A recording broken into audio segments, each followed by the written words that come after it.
All right, we got a little bit of time before Bilal joins us for his topic, best players under 20 or 25 or younger. So let's move into the draft. We just did our mock draft 3.0. So if you have not seen it, definitely go check out and watch it. You'll get more in depth on each and every prospect. But what we love to do for all of these segments and for each and every team, at least for the lottery, we like to talk about the best prospects for them. We did the Cleveland Cavaliers. We did the Golden State Warriors. Now it's time for the Minnesota Timberwolves. So we'll kind of do it in the same way that we've been doing it. This is a team right now that is third, I think, if you look at Tankathon with where their record's at. So we'll do, if they get the number 1 overall pick, who they're taking.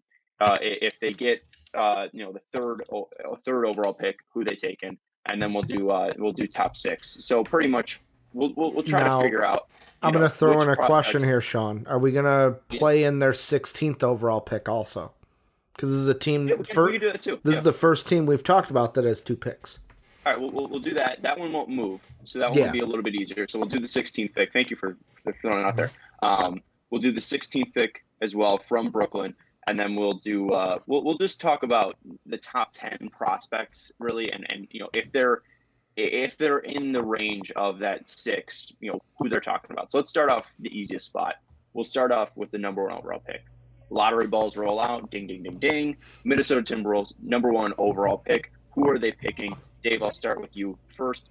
If they're picking, June 23rd, if the draft even happens, who's the number 1 overall pick going to the Minnesota Timberwolves?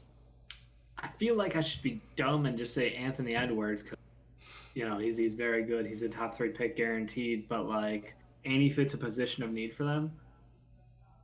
It just, I want to be like that oddball out and be like, nah, they should take James Wiseman to pair next to Cat and just roll with 2 7-footers. So I'm going to do it. I'm going to just say it. James Wiseman should be the guy that they take over Anthony Edwards, someone who might fit a position of need, but also doesn't really fit their team in my mind. They already have their 2 high-volume scorers on that team with D'Lo and Cat. You don't need another guy out there to take bad shots. That's not going to help them. What they need is to add defense around their 2 star offensive players. So that's why I'm going to take James Wiseman number 1 overall if I'm the Minnesota Timberwolves. And I want to give a shout out real quick. We had a little bit of miscommunication with our guy Tim, and you actually give a shout out to him, not even knowing it was him, Ricky. That's Clown Baby, our guy Tim. Oh, okay. What up, Clown Baby? So shout out to Clown Baby, shout out to Tim. I mistaken thought he was a $10 patron there, but Ricky gave me the idea, the heads up that he was a $5 patron. So not able to get Tim into the chat, but we will be able to talk about his topic that's coming up on Superfans. So shout out to Clown Baby, he's the best, and also shout out to my girlfriend. She said she wants a shout out because she can hear me recording this. So shout out to Maddie. Anyway, let's go, Ricky. If they're number 1 overall. Who are the Timberwolves picking? So mine's an easy answer. Lamelo Ball. But the reason why I'm drafting Lamelo Ball is it's not for this team. It's because a team that has a player that I want might need Lamelo Ball. I add Lamelo Ball to this team. I strengthen my trade package for Devin Booker. That's what I'm doing. I'm taking Lamelo Ball. I'm adding him to the trade package for Devin Booker. I'm bringing DB over. So is out of all of these 3, let's ask this question. Out of all 3 of these prospects, who's the most intriguing for the Suns? For the Suns, I would say LaMelo Ball. Because the reason why is if you look at every other mock draft, most of them have the Suns at 10 going with a point guard. So if you can give them the best not even the best point guard in this draft, one of the few names in this draft that can gravitate people to the team. If you're trading Devin Booker, you're trading your star, your number 1 player. So you got to get somebody who's going to have that same name recognition and that same ability to be your number 1. That's what I do. I take LaMelo to entice the Suns package to get DB and the super team, the best friends in Minnesota. And this is obviously, all fun and games because I doubt the Suns are going to trade Devin Booker. But Dave, fuck it. If they do, who's the most intriguing prospect? I love it. I love everything about this, Ricky. I'm about to pause this and we get some tinfoil. This is some 200 IQ shit right here coming from Ricky Widmer. I will give him credit. I didn't even see this coming. I had no idea that was even an option, but it's true. I mean, I see the Phoenix Suns. they've struggled year in, year out, basically. They've been stuck in NBA purgatory. A ton of top 10 picks, not a whole lot of results. Devin Booker obviously has been targeted by the Timberwolves to be, brought back to Super Friends with Cat and D'Lo. I don't know if they're going to pull the trigger on, that right now. But if you put Lamelo Ball in a trade package with another potential first-round pick next year, it's hard. I mean, he could force his way out. He could absolutely force his way out, and that would be a great trade package for Lamelo Ball being the star of it, and then supporting plus future draft picks. And Culver, we know they love wings. And let's put it this way: so the T-Wolves wouldn't have to worry about the Stephen rule because they technically made their pick this year, which was LaMelo. They can give him the 16th overall pick too. So the Phoenix Suns could get the number 1 pick, which would be LaMelo Ball, draft their guy at 10, and get another guy at 16, and get 3 people in this draft. Plus some guys to make the contract work. I highly doubt after the season the Suns had because they were inconsistent because of Ayton's suspension, and then Baines got injured, and we saw how important Baines was, and then Oubre tears his meniscus. That really didn't affect their season too much because I think he literally injured it, and then the season got canceled or suspended. But I think that they're feeling fairly strong about what's going on. Rubio missed some time as well, and we saw how important he was to their team. I don't think they're in any mood to move Devin Booker right now. So I think this isn't a thing that this offseason this would happen. This would need to be another season of losing for the Suns that be thinking about trading Devin Booker. But I don't think this is a thing right now. I don't know if works out for the T-Wolves though. If LaMelo plays and plays well, that might just help him. It would absolutely help him because I'm iffy on LaMelo just because I don't know if he's going to be able to score in the NBA. But if he goes out and he's able to score with the T-Wolves, that's obviously going to help their trade package. I think him for the Suns makes the most sense. I'm not against pairing big men up with other big men though. I mean, Cat's the best offensive player, offensive big in the league. I don't think there's an argument there. Would you argue that? Scoring big. Okay, is that better? Thank you. Yeah, I mean, clarify everything. Karl-Anthony Towns like 50. Cat's a 40, 50, 90 guy. Like, I mean, he could do anything from any level. 40, yeah, so I love Cat scoring wise. Offensively, you're right. Jokic with his passing abilities takes him to a next level. But yeah, I think if you pair him with one of the best, one of the best scoring bigs, and then you throw up James Wiseman, who we think the potential of him is, an all defensive player with his wingspan, with his athletic ability, with his, rim protecting abilities. I think he could be a guy that absolutely can make those Twin Towers shine. And then you already have an all-star guard in D'Angelo Russell that you're really throwing out 3 guys that are possibly unbeatable.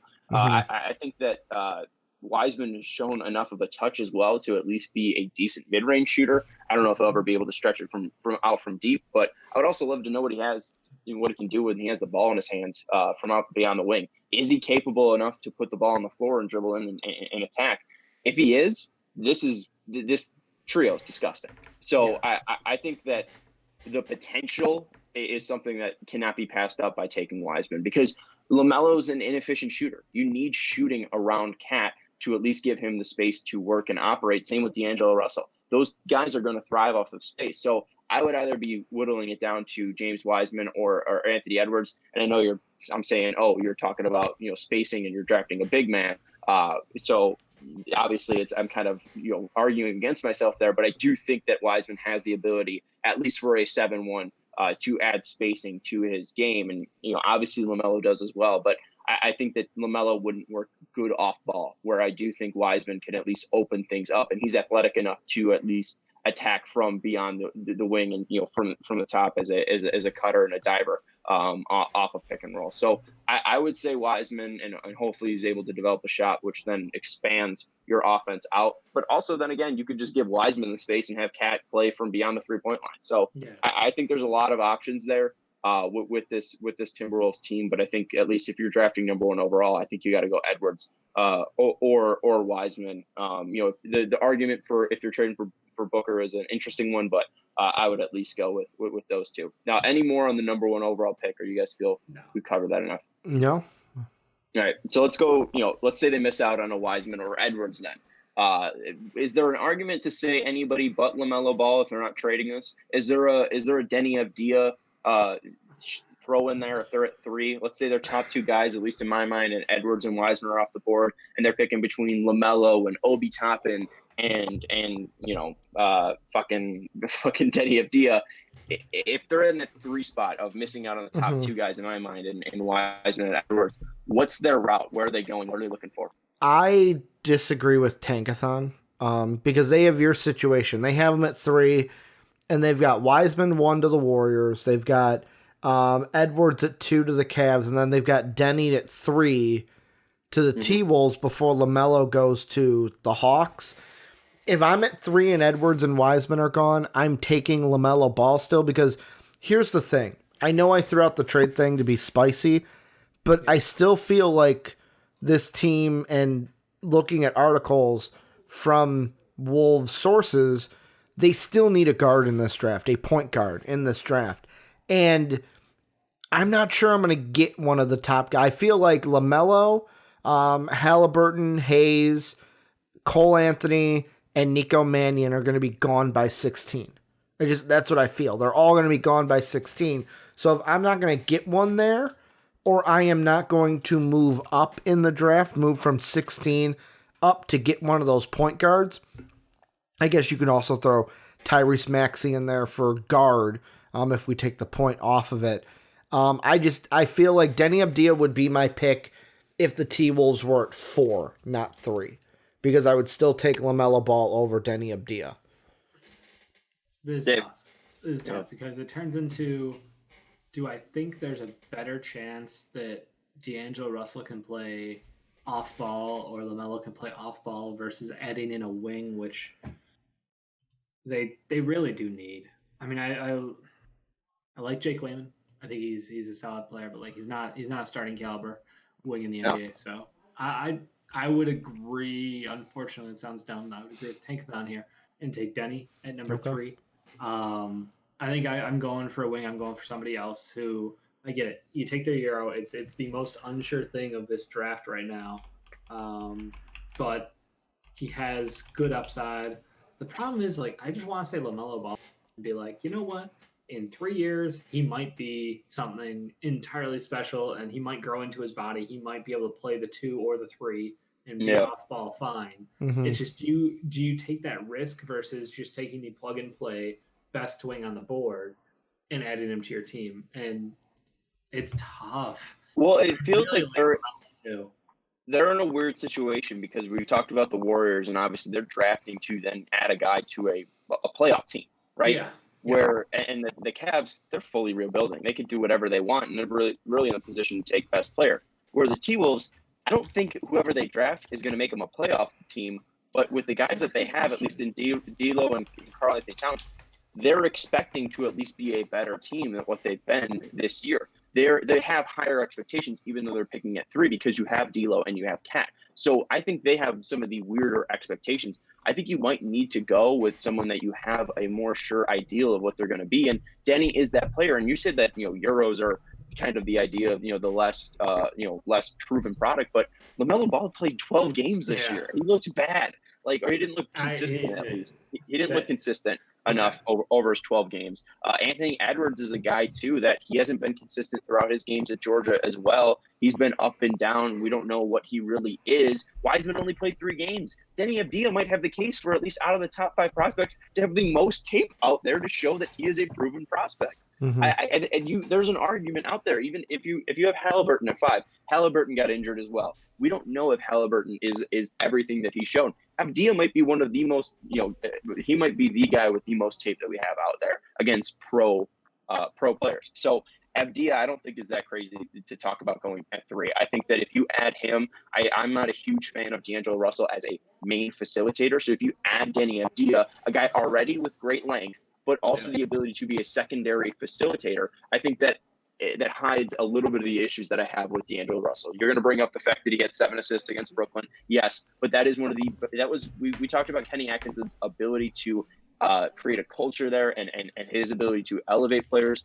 I think Kenny Atkinson put D'Angelo Russell in a great spot there in Brooklyn, and that's why we saw such great numbers that All-Star year. I don't know if that is his true self, especially in Ryan Saunders' offense.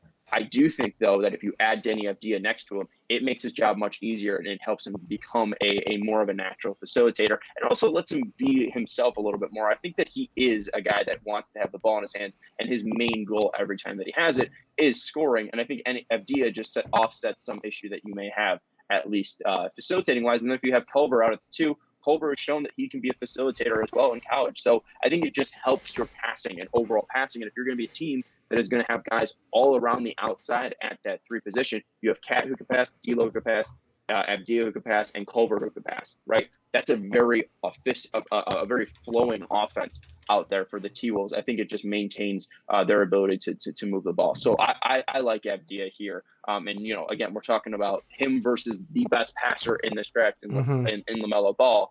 And it's tough to, again, then say, like, Denny Avdia helps their passing, but, why not Lamelo Ball? So we haven't named him too much outside of a trade package. Is there a big glaring issue with Lamelo Ball to the Minnesota Timberwolves that you're worried about pulling the trigger here, guys? I'll go to Dave first. Yeah, there is, because I don't know that he can.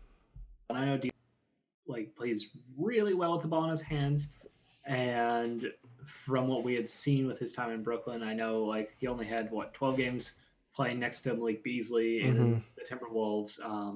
And honestly, the entire time with the Warriors, it's incredible what he was able to do with the lack of talent on that team. But he does not thrive off ball. He is a scorer, ball in hands, dominant player. So the reason that worries me is LaMelo creates for everybody, but he can't create for himself if he's off ball. He's not someone who's going to be, doing the JJ Redick curl around the entire of the court and coming off screens and taking shots. It's not what we've seen out of LaMelo. At least he's not been asked to play that style. So that's a big question for me. I still think he has, second most upside in the entire draft, though, because 6'7", 6'8", with point guard handles. So if he learns to shoot, right now he can drive really well and he can pull up okay. But yeah, it's just that lack of a consistent shot and the shot motion itself. That's the only thing that scares me away from him. Could he fit on the team? Totally. I have no problem with that. But it's him and D'Lo trading off ball handling responsibilities for that offense. And at the end of the day, I'd rather have D'Lo have it in his hands because he's better with it. He's a better playmaker up to this point. And honestly, the second guy is probably Cat. I want the ball in his hands. So why am I taking another piece out of there to try to force the ball through LaMelo? Yeah, he's not going to have a high usage, which is going to, I think, ultimately affect his abilities. Where Denny Avdia, I think he could play with a lower usage and still be effective. Ricky, what do you think? My biggest thing that I worry about when it comes to LaMelo Ball is maturity.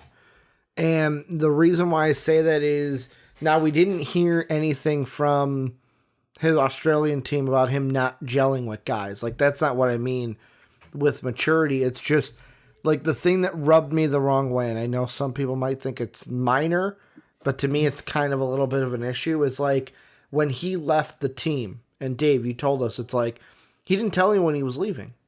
He just left. And I wonder how much of that, this isn't something that oh man, watch out, put a red flag on LaMelo Ball, but it's something that raises the ear a little bit, where it's okay, how much of this should be a worry? Because he's different than his brother. He's different than both of his brothers, to be honest. Probably not going to steal anything from China, but he's not as cool, I would say. Cool nerves as Lonzo. Lonzo, since we've been talking about him, has just been really chill, hasn't been, too outspoken. There have been times where he has come out and said his opinion, but, when he was on that Laker team, there was many times where it's no, I'm just here to play basketball. I don't think LaMelo's not that same guy. If something's going wrong, I think LaMelo's going to say something. All right. And that would be my biggest worry. Maturity. Okay. All right. So let's move in off of these top 4 guys then. What's their biggest need then? Let's frame it this way, because let's say they miss out on a top 3 pick. What's their biggest need, and then what kind of guys can we window this down to? Is it a point guard? Is it a wing? Is it a big? What player type or position are they looking for? And then what guys kind of scream Timberwolves to you then in those positions and in those draft spots? Favorite position, it's Wang. They need a Wang. You need someone who can play the 3 or the 4. Whether I'm hoping that they're going to re-sign Malik Beasley to a long-term deal. Like, he was excellent for them. There's no reason they shouldn't spend the money and get him back. But you look at that wing depth. You look at the lack of wing depth and the lack of top-end talent there. And I know Jarrett Culver. Like, there was a couple of moments this season where he looked good, but like he's not maybe the player who people hoped he would be when he was drafted so high. So I'm looking at Isaac, Devin Vassell, Obi Toppin, lesser extent maybe a Coro, maybe a Jaden McDaniels, but that one you might be able to get with a second pick. It's just a stretch here. Is how high do you want to reach for somebody at the wing? Because I think this year after Denny, there's a bit of a dip as far as the expectations for how quickly they'll go. Well, I think in my mind, and of course the draft can play out anyways. Like we think that this guy's going to go in this range, and then they jump up. True. Like look at Tyler Hero last year, where a lot of us I think had him fluctuating. Like some had him top 10, some had him like no, he's going to be 20, some had him right in the 15s. Where I think with the T-Wolves, the thing you have to think about is, I think the two things they're going to draft is a point guard and a wing. Where do you want to draft which one? With your top 5 pick or with your 16? And I think that the way this draft will play out with the point guards going so early, they're going to have to wait until 16 to get that wing player that they need, to where you're not going to get in a Coro. I think he'll go before 16. You're not going to get a Denny Abdia then. Vassell, maybe, like, he could fall to 16. Right now, Tankathon has him at 15. I don't know if he's necessarily there. The guy I would be looking at 16 if I'm going wing is Nesmith. That's what I would go point guard with my first pick, Nesmith with my second pick, and be happy with it. If your first pick is like 5, are you taking like Killian Hayes, Halliburton, Cole Anthony? Which one of those guys stands out? I'm just curious. I don't think I don't think you go wrong with either or either of the 3. Yeah, but I would personally take Hayes. I think you could go wrong. I think Cole Anthony's the wrong pick there. Okay. I would rather look at Halliburton, or I would look at Killian Hayes. I love Hayes. Hayes is the best pick and roll point guard in this draft. You maybe Lonzo Lamelo Ball, but I would probably end up leaning towards Killian Hayes. Killian Hayes just seems so poised there, and if you're going to run pick and roll with Karl-Anthony Towns, you need a guy that's going to be able to feed Towns in the right positions at the right times. And I think that Hayes is that guy. But then again, I think Halliburton isn't a bad choice as well, especially the defense that he brings. We know that he can be a plus defender. We know that he can be a decent off-ball shooter too. He's got an ugly stroke that goes in, right? But I do think that Halliburton, especially with his length, is very interesting. I would probably say though, ranking, I would go Hayes or Halliburton and then Anthony. But I absolutely agree with you there. Nesmith, I think that's a guy that you can make him like a Karis LeVert pick there. He should probably be higher in this draft, but injuries are going to hold him back. The fact that he got injured, the fact that not many people saw him will probably end up hurting his draft stock. I think that he's probably a lottery pick, but you're going to be picking at 16. And I think that you take him, even though you might not know the full breadth of what his injury is and how it's going to affect him. I think he's worth that shot there. You get a wing that could shoot from the outside. And we talk about the importance of surrounding these guys, D'Angelo Russell and Karl-Anthony Towns, with shooters. And Aaron Nesmith is a guy that you said Dave was undoubtedly the best shooter in this draft when we did that topic with John. So I would say that 16 is where you clue on that wing 3-point shooter. But here with with a 5th pick or a 4th pick or a 6th pick, I think you're looking at Halliburton, Hayes, and then I don't think there's another guy, maybe a Coro. And I don't know if I would have an issue going both a Coro and Nesmith with my first pick and then the 16th pick. I think that's a pretty good draft class if you're going those two. Okoro, obviously a little bit of a project. I don't think he's fully fleshed out, but guy's got the body and he's got the skills there. So, Dave, you jump in. Feel free to jump in on the 16th pick as well. Talk about your thoughts there. But if there's anything else you want to add to, the earlier pick, feel free. I could see someone like Devin Vassell, who everybody's come on strong. Being if he's there at like 6, if they get pushed back like 3 spots because of draft lottery, like if he's there at 6, they could take him at 6 and his buddy Patrick Williams at 16. Like, come on, would that not be fun? I love Patrick Williams. You're not going to hear an argument from me. Because that way you get both wings. You can pair them up. They're both super good. They're young. They're talented. All you can do is just mold them into what they need to fit around Cat and D'Lo, and then eventually, like, one of those two guys could become a piece that could even succeed over them as time goes on. So I like the idea of going double wing here. Even I think point guard is something you need a backup point guard. You know where you can get a backup point guard in the second round? You can get them in free agency. You can get them undrafted. Like we just talked about how there's so many good shooting point guards that will be available in the second round or will be available as an undrafted free agent. I think that's I wouldn't waste my top pick in this draft on a position where you already have an all-star there. Like that to me, I know everybody's got their own feelings on D'Lo and his fit and what he can be for that team, but I wouldn't use my top pick in this draft class on a position that I've already got an all-star at. I understand that argument, but I also think that there is an argument that with this pick they still could be picking BPA if it is a point guard. So that's why I don't have an issue if they go Killian Hayes, because he might be BPA. Okay, I'll give you Killian Hayes. Well, over Over who? Okoro? Yeah, you cut out, Dave. Over Okoro. I don't want Okoro. Yeah, you cut out. You cut out. I don't think. Oh, sorry. I've been trying to match the mute to work with the surroundings. I think what happens is when you unmute, your mic drops then sometimes, and we miss what you say. Okay.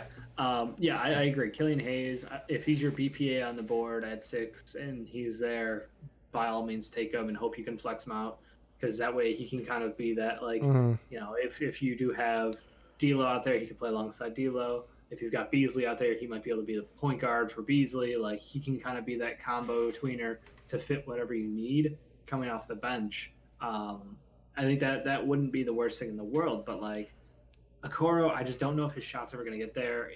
I've got like scared Josh Jackson vibes, where he's a physical guy who is grown in college and able to dominate defensively, but he's just a super effective slasher.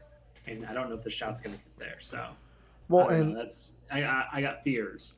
Well, and Josh Jackson also had some character issues that ended up turning up once he was drafted. So, I mean, Josh Jackson, I think we overrated a little bit just because he was an athletic freak. But the thing that Okoro has that Josh Jackson doesn't is size. I mean, he is more filled out. He's got a better frame. And I think that you could see him playing 3 naturally, where Josh Jackson needed to add size and needed to add weight to get to that level, or he was just going to be a tweener 2 slasher. Ricky? Yeah, so the 2 things I'm thinking about. Number 1, the second round pick that Dave brought up, because they do have the 33rd overall pick. Their scouting for that pick, I would scout that pick more than I would scout the first 2 picks in my mind. Like, if I'm going over value, I'm scouting the second pick the most, the top pick the second most, and then the 16th the third. And the reason why is there could be, saying, but it's asinine. What I decide to do at 33 is going to decide what I do at 16 and with my top pick. Because if you go like what Tankathon has, if I'm going to go Lewis Jr. out of Bama, then maybe I go Denny Abdia with my top pick. Maybe then I go Neesmith with my second pick and load up on wings. But if I'm going to go with a Jordan Nwora, then maybe I lean point guard early on. Like, that to me is because in that second round, you're going to have Lewis Jr., Nwora, Doxson, technically a point guard, but I'm not super high on him. I'm more higher on Cassius Winston that they have later on. There are going to be guys there in the second round that, like, if you feel like you can hit on one, because 33 is not that far removed from the first round, that you could get a steal at 33, and that would affect what you do earlier on in the draft. If Kira Lewis Jr. is in the second round, that is the steal of the ages. I think that guy, He's jumping up into top 20 for me. I know we just did our mock draft, but also there's been nothing to do for a week. So I've just been watching college basketball, and Kira Lewis Jr. looks fucking great. Well, so I think if he's a second rounder in people's minds and they get him in the second round, that's an absolute steal for the T-Wolves. Well, and the other guy I'm going to say in that vein, and maybe it's because I'm an Illinois fan, and I have no idea where he's going to go. Sean, you and I both had him in our first round, but I don't know what executives are thinking.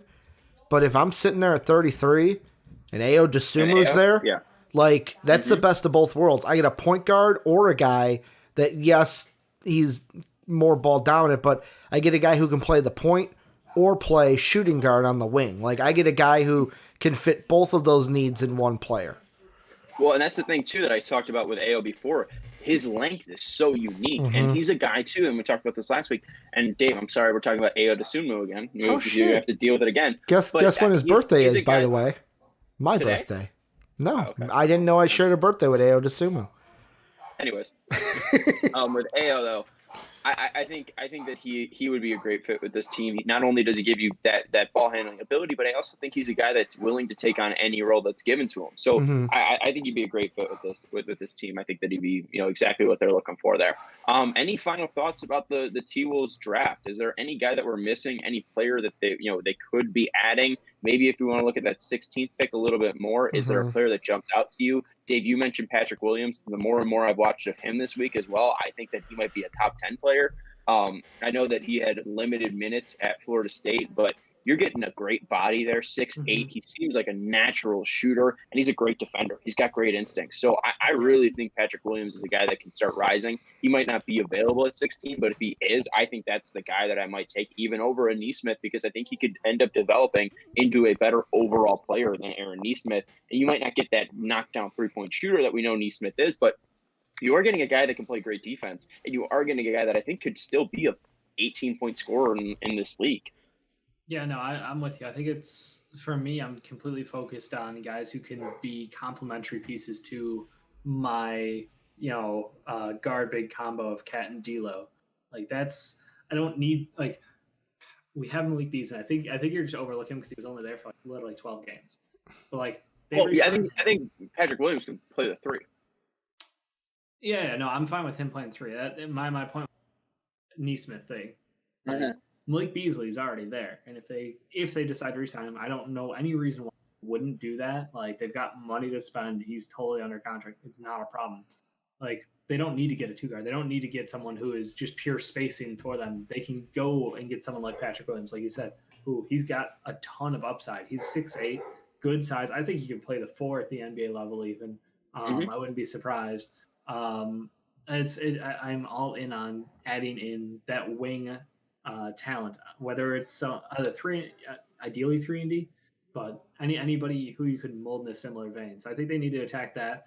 And then who's the best complementary piece? We had that discussion maybe a month ago about would you pair a Onyeka Okongwu next to him? Like, do you think that would work well? So that way you have your rim protector with Onyeka, and you have your floor spacing big, and you can kind of have that tandem, or would you rather like somebody further down in the draft who is more of a stretch big, more traditional stretch big? So I think that's the thing. I look wing. I would double wing first round, and then Dave's the wing guy. Ideal draft for them. But if they do get that, like if they get number one, Wiseman's the best. Like that's a win-win situation.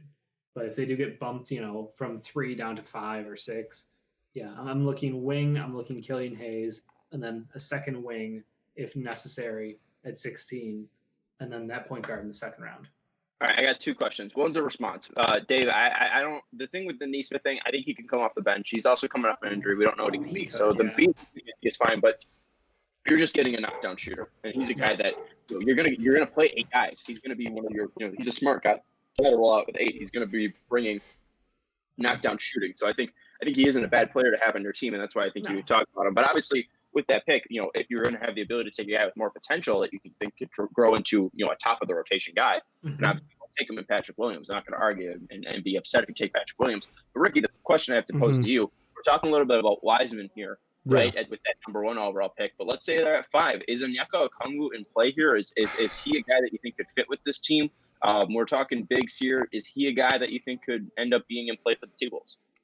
It depends on, because the one thing I don't know what the T-Wolves are going to do is what three aspects are they going to hit? Are they going to come in where it's like, okay, the best thing out of this draft is we need a point guard, we need a wing, and we need a big? Are they going to go, we need a point guard and then two wings? Are they going to go, hey, we're going to double up on guard this draft and then go wing? I look at the bigs for them and I almost go, do they expect, like, and with the development, like I look at Naz Reid, what do they expect his development to be? Where do they, like, all of their bigs, where do they put? And if none of your bigs develop into being a future starter, then yes, Onyeka Okongwu is in play. Otherwise, I would stay away, and like I wouldn't be surprised if they go wing, point guard, or wing guard, wing, depending on where it is. It's either going to be a point guard and two wings, or we're going to get a point guard, a wing, and a big, depending on where. Because if they get bumped down all the way to, they get bumped down 4 spots, so all the way to 7. I know they're not the Bulls, but they used to be the Timberwolves. If they get bumped all the way to 7, then it might be, like, their choices might be Isaac Okoro, Onyeka Okongwu, and then Cole Anthony, which at that point, I may take Okongwu over both of those. Yeah. I already gave you mine. That's. But do you think Onyeka Okongwu's in play at all? I want to say no. I don't think they're going to do it. I think they moved Gorgie Yang out of there for a reason. They couldn't play them together. I don't know if that was necessarily like his fault or anything, but just so it's making $16 million. Well, the contract didn't help, but I think that they're looking to change the style they play around Cat to fit Cat better. And I think they're going to give him every opportunity, teammate around him, hopefully to fit that. Yeah. So I don't see them going with Okongwu. Yeah, and the only reason I bring him up is just because Wiseman right now isn't that floor spacer. And if we're saying we could take him, what's the reason why Okongwu couldn't go there? So I just want to talk about that. Could be Anthony Davis. Like that's at the end of the day. That's the. Yeah, no, I'm just throwing it out there for you because I know some people will throw out Okongwu. All right, any final thoughts? You can shake of the head would work, Dave, if you need to mute your mic. But any final thoughts on the T-Wolves pick here? Dave's good. Ricky, anything? No, I'm good. All right, then we're good, and then we'll wrap this up. Let us know who you think the best prospects would be for the Minnesota Timberwolves. Let us know, obviously, if they have the top overall pick, if you think it could be Widmer, if you think it could be Edwards, if you think it could be Ball, if you think top 3, top 6, and obviously let us know what you think about that 16th overall pick. What player should they be looking for? Should they be looking for a wing? Should they be looking for a guard? Let us know what you think down in the comments below. Also, let us know in the Twitch chat at twitch.tv/MoStyle Podcast. That's going to do it for this topic.